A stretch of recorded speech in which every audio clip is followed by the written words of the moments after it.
এবছরের জুলাই আগস্টের মাঝেই জাতীয় নির্বাচন চায় বিএনপি।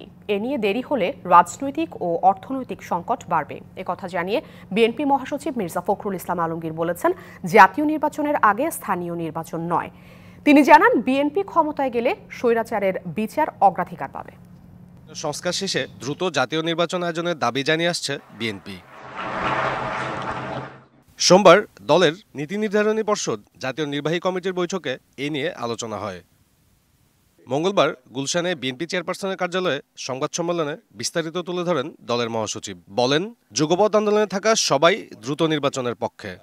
এই বছরই মাঝামাঝি সময়, অর্থাৎ আপনার জুলাই আগস্ট মধ্যেই নির্বাচন সম্ভব, এবং আমরা এই কারণেই আমরা সরকারকে আহ্বান জানাচ্ছি, নির্বাচন কমিশনকে আহ্বান জানাচ্ছি এবং রাজনৈতিক দলগুলির প্রতি আহ্বান জানাচ্ছি যে দেশের বৃহত্তর স্বার্থে এই বছরের মাঝামাঝি সময় নির্বাচন অনুষ্ঠানের জন্য আমরা ব্যবস্থা নিতে পারি। জাতীয় সংসদ নির্বাচনের পূর্বে স্থানীয় সরকার নির্বাচনের কোনো প্রশ্নই ওঠে না।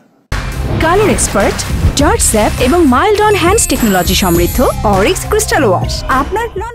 তিনি বলেন, তড়িঘড়ি করে স্বৈরাচারের বিচার করলে তা প্রশ্নবিদ্ধ হতে পারে। রাজনৈতিক সরকার এলেও এর বিচার করবে। কথা বলেন জুলাই আগস্ট বিপ্লবের ঘোষণাপত্র নিয়েও। আমরা একটা ঘোষণার খসড়াপত্র পেয়েছি এবং উনি আমাদেরকে অনুরোধ করেছেন যে এই বিষয়ে আমাদের মতামত জানার জন্য। বিষয়টা এত বেশি আপনার সংবেদনশীল এবং গুরুত্বপূর্ণ, যেটা ওই একদিনের নোটিশে এটাকে করা সম্ভব না। আমরা এই বিষয়ে আলোচনা করেছি, আমরা আরো আলোচনা করছি।